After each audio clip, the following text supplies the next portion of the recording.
بسم اللہ الرحمن الرحیم۔ ترک اول چھٹی صدی عیسوی میں روشناس ہوتے ہیں۔ یہ ایک خانہ بدوش قوم تھی جو مشرقی ایشیا اور وسط ایشیا میں گھومتی پھرتی تھی اور وقتاً فوقتاً مغربی ایشیا اور مشرقی یورپ کی آبادیوں پر حملہ آور ہو کر انہیں ویران کر دیتی تھی۔ چھٹی صدی عیسوی میں اس نے ایک زبردست سلطنت قائم کر لی جو منگولیا اور چین کی شمالی سرحد سے لے کر بحیرہ سود تک پھیلی ہوئی تھی۔ اس سلطنت کے بانی کا نام چینی تاریخوں میں تومین اور ترکی کتبوں میں بومین درج ہے۔ تومین 552 ہجری میں مر گیا۔ اس کے بھائی نے جس کا نام استامی تھا مغرب میں فتوحات حاصل کیں۔ دونوں بھائی الگ الگ حکومتوں پر حکمراں تھے۔ اہل چین ان حکومتوں کو شمالی ترکوں کی سلطنت اور مغربی ترکوں کی سلطنت کہتے تھے۔ پہلی صدی ہجری یعنی 7ویں صدی عیسوی میں ان دونوں حکومتوں کو سلطنت چین کی اطاعت قبول کرنی پڑی، لیکن 62 ہجری میں شمالی ترکوں نے چین کی فرما روائی سے آزاد ہو کر اپنی سابق خود اختیاری حاصل کر لی۔ قطبات اور خان جو منگولیا کے دریائے اور خان کے نام سے منسوب ہیں، ترکی کی زبان کی قدیم ترین یادگار ہیں۔ ترکوں کی اسی شمالی سلطنت سے تعلق رکھتے ہیں۔ یہ سلطنت 162 ہجری تک قائم رہی۔ مغربی ترکوں میں ترگیش کا قبیلہ سب سے زیادہ ممتاز تھا۔ اس کے سرداروں نے پہلی ہجری یعنی 7ویں صدی عیسوی کے آخر میں خاقان کا لقب اختیار کر لیا تھا، لیکن 161 ہجری میں عربوں نے نصر بن سیار کی قیادت میں ترگیش کی حکومت کا خاتمہ کر دیا۔ ترک اسلام میں ترک اور عربوں کے تعلقات پہلی صدی ہجری میں ولید بن اول کے عہد خلافت سے شروع ہوئے۔ اسی عہد میں قتیبہ بن مسلم نے پکیس، بخارا، سمرقند، خوارزم، فرغانہ، شاش اور کاشغر کے ترکی علاقے فتح کر کے وہاں اسلامی حکومت قائم کی، لیکن ان فتوحات کا اثر ترکوں کے قبول اسلام پر بہت کم ہوا اور وہ بدستور بت پرستی کرتے رہے۔ البتہ سمرقند میں قتیبہ کی بت شکنی نے بت پرستی کا خاتمہ بھی کر دیا۔ جب قتیبہ وہاں پہنچا تو اسے بہت سے بت خانے نظر آئے جن کی نسبت عام طور پر یقین کیا جاتا تھا کہ ان کے ساتھ بیعت بھی کرنے والا فوراً ہلاک ہو جائے گا۔ قتیبہ نے ان بت خانوں میں آگ لگا دی مگر اس پر کچھ آنچ نہ آئی۔ یہ دیکھ کر بت پرستوں نے اسلام قبول کر لیا۔ حضرت عمر بن عبدالعزیز نے اپنے مختصر عہد خلافت جو کہ 99 ہجری سے 101 ہجری تک میں اشاعت اسلام کی خاص طور پر کوشش کی تو من جملہ اور ممالک کے انہوں نے ماوراء النہر کے بادشاہوں کو بھی اسلام کی دعوت دی اور ان میں سے بعض اسلام لائے۔ پھر عبداللہ بن معمر لشکری کو دعوت اسلام کے لیے ماوراء النہر بھیجا اور وہاں کے بعض قبیلے مسلمان ہو گئے۔ اس کے بعد خلیفہ ہشام کے عہد میں ابوسیدہ کی تبلیغ سے ماوراء النہر کے لوگ کثرت سے اسلام میں داخل ہونے لگے۔ سمرقند اور بخارا وغیرہ سے جو ترکستان کے علاقے تھے، جزیہ اور خراج کی رقمیں بیت المال میں آتی تھیں۔ خراج کے سلسلے میں ترکستان سے لونڈیاں اور غلام بھی بھیجے جاتے تھے جو رفتہ رفتہ اسلام قبول کرنے لگے تھے۔ پھر بھی معتصم باللہ کی خلافت تک ترکوں میں اسلام کی اشاعت عام طور پر نہ ہو سکی۔ سب سے پہلے خلیفہ منصور نے ترکوں کی فوج میں بھرتی کرنا شروع کر دیا، لیکن اس کے عہد میں ان کی جماعت بہت قلیل تھی اور فوج اور حکومت میں صرف عربوں اور ایرانیوں کا اقتدار تھا۔ ہارون الرشید کے زمانہ خلافت میں اہل عرب اور اہل روس کے درمیان جو حریفانہ کشمکش پیدا ہوئی، اس نے امین کے زوال کے ساتھ عربوں کی قوت کا بھی خاتمہ کر دیا اور مامون کے عہد میں جس کی ماں ایرانی النسل تھی، ایرانیوں کا زور بہت بڑھ گیا۔ اس کے بعد جب معتصم خلیفہ ہوا تو اس نے ایرانیوں کے اقتدار سے خائف ہو کر ترکوں سے مدد حاصل کرنی چاہی اور چونکہ اس کی ماں ترک تھی اس لیے طبعاً اسے ترکوں کی جانب سے میلان بھی تھا۔ چنانچہ اس نے ہزاروں ترک غلام خرید کر انہیں اسلامی تعلیم اور فوجی تربیت دی اور اب فوج میں ترکوں کی تعداد اور قوت تیزی کے ساتھ بڑھنے لگی۔ گبن لکھتا ہے کہ معتصم نے جو اس خطرناک مثال کا سب سے پہلا بانی ہے، 50,000 سے زیادہ ترکوں کو دارالخلافت میں لا کر آباد کیا۔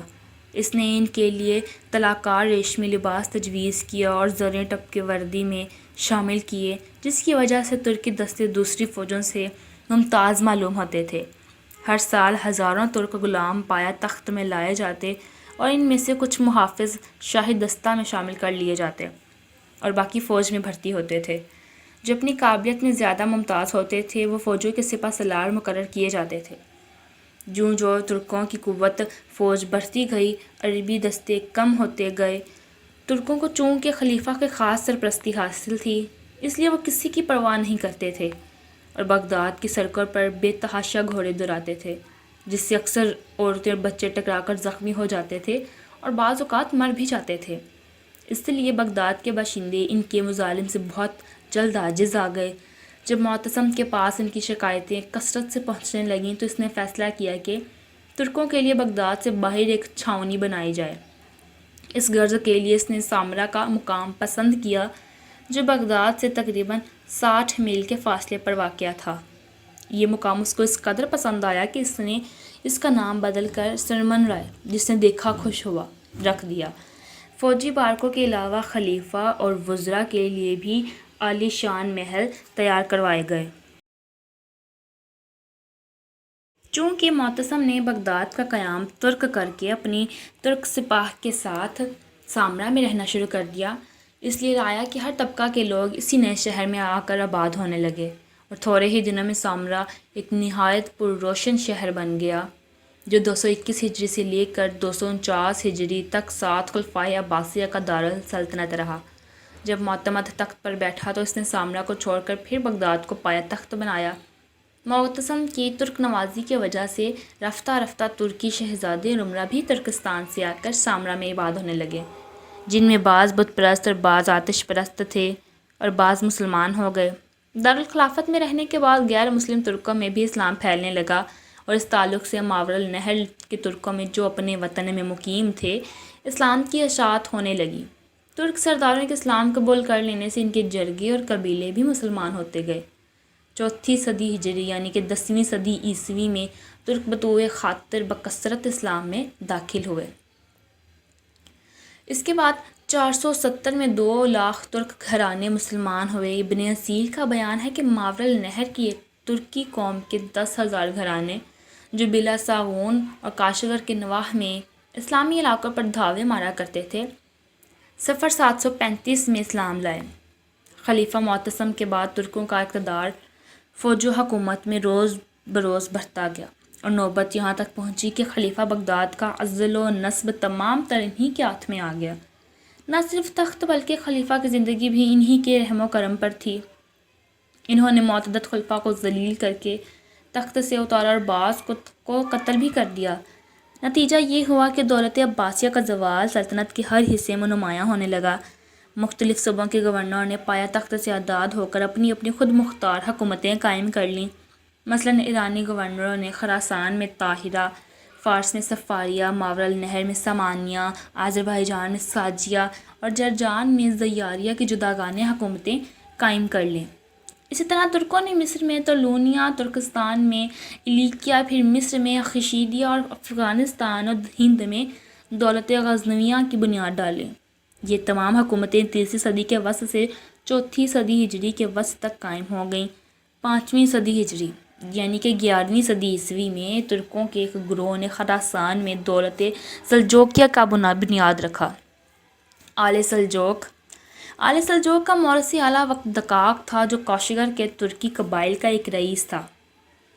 سلجوق جس کے نام سے یہ خاندان مشہور ہے، اسی کا لڑکا تھا۔ سلجوق اپنے غیر مسلم ترک فرمانروا کو چھوڑ کر بخارا کی اسلامی مملکت میں چلا آیا اور یہاں وہ اس کا پورا قبیلہ مسلمان ہو کر بخارا کے قریب مقام جند میں قیام پذیر ہو گیا۔ اس کے بعد اس نے غیر مسلم ترکوں پر فتوحات حاصل کر کے اپنی قوت بہت بڑھا لی۔ سلجوق نے اپنی وفات کے بعد وقت 3 لڑکے چھوڑے اور ارسلان، میکائیل اور موسیٰ دولت سلجوقیہ کے وارث۔ میکائیل کے 3 لڑکے ہوئے، پیگو، طغرل بیگ اور جاگرو بیگ، لیکن سلطنت کی فرمانروائی طغرل بیگ کو ملی، جس نے اپنے زور و قوت کا سکہ گرد و پیش کے ملکوں پر بٹھا دیا۔ محمود غزنوی نے سلجوقیوں کی بڑھتی ہوئی قوت سے خائف ہو کر ان سے جنگ شروع کر دی، لیکن چند عارضی فتوحات کے بعد اس کو اور اس کے لڑکے مسعود کو شکستیں اٹھانی پڑیں اور آل سلجوق تمام خراسان پر قابض ہو گئے۔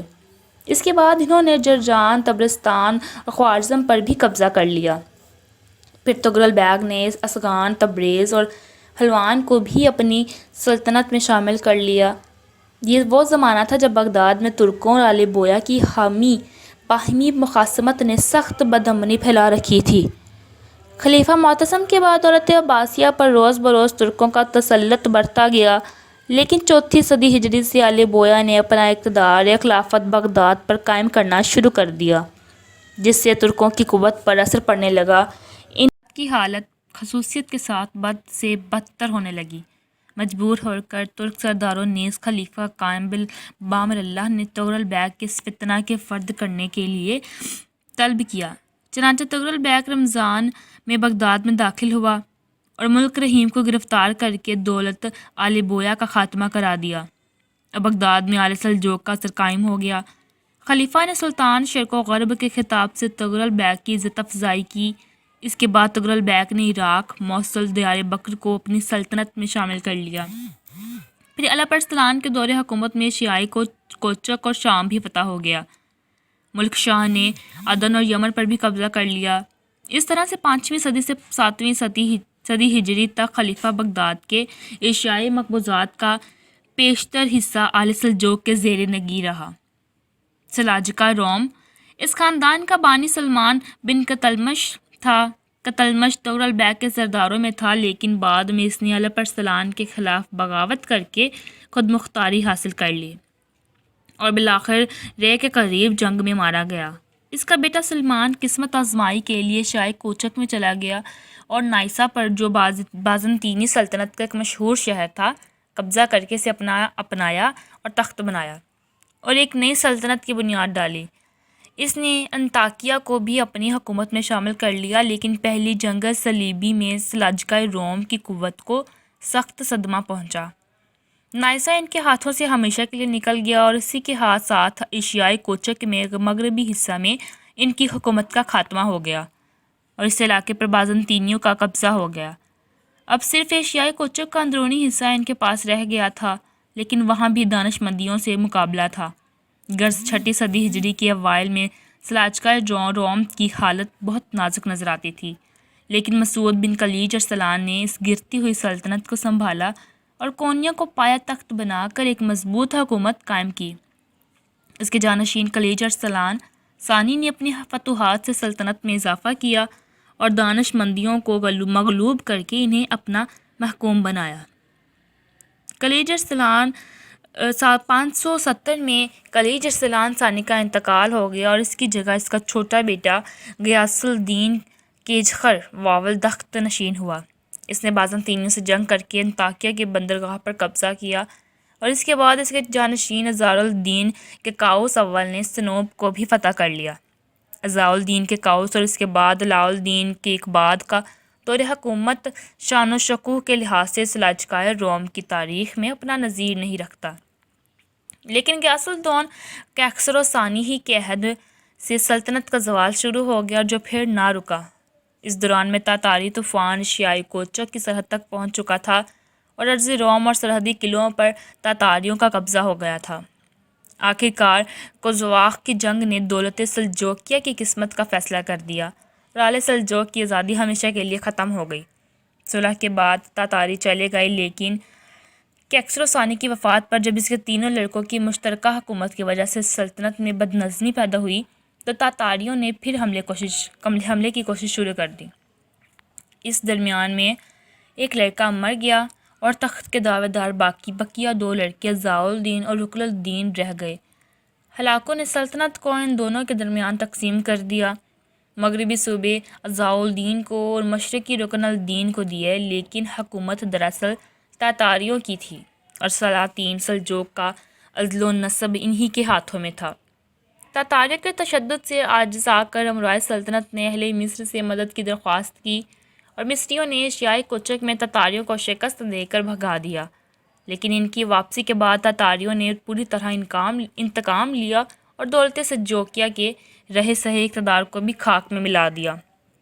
سلطنت کی کمزوری سے فائدہ اٹھا کر معتدی امراء نے مختلف صوبوں میں خود مختار حکومتیں قائم کر لیں۔ ان میں بنو کرمان اور بنو اشرف اپنی قوت و اثر کے اعتبار سے زیادہ ممتاز تھے۔ تاتاریوں نے بارہا ان خود سر امیروں کو زیر کرنے کی کوشش کی، مگر عارضی شکستوں کے بعد بھی اپنا اقتدار پھر قائم کر لیتے تھے، اور 7ویں صدی ہجری میں تاتاریوں کے زوال پر انہوں نے مستقل حکومتیں قائم کر لیں۔ چنانچہ دولت سلجوقیہ کے خاتمے کے قریب ایشیائی کوچک میں سارد خان، قروسی دین، تقیہ حمید، کرمانیہ، کرمیان، کستمونی اور منتشا کی خود سر حکومتیں قائم ہو چکی تھیں۔ سلطنت عثمانیہ کی تاریخ میں عروج اور زوال کا ایک حصہ میں نے آپ کو اس ویڈیو میں بیان کر دیا ہے۔ اس کے بقیہ حصہ جاننے کے لیے چینل کو سبسکرائب کریں تاکہ آپ کو ویڈیوز کا نوٹیفیکیشن ملتا رہے۔ کمنٹ سیکشن میں اپنی رائے کا اظہار ضرور کریں۔ اپنی دعاؤں میں یاد رکھیں۔ اللہ حافظ۔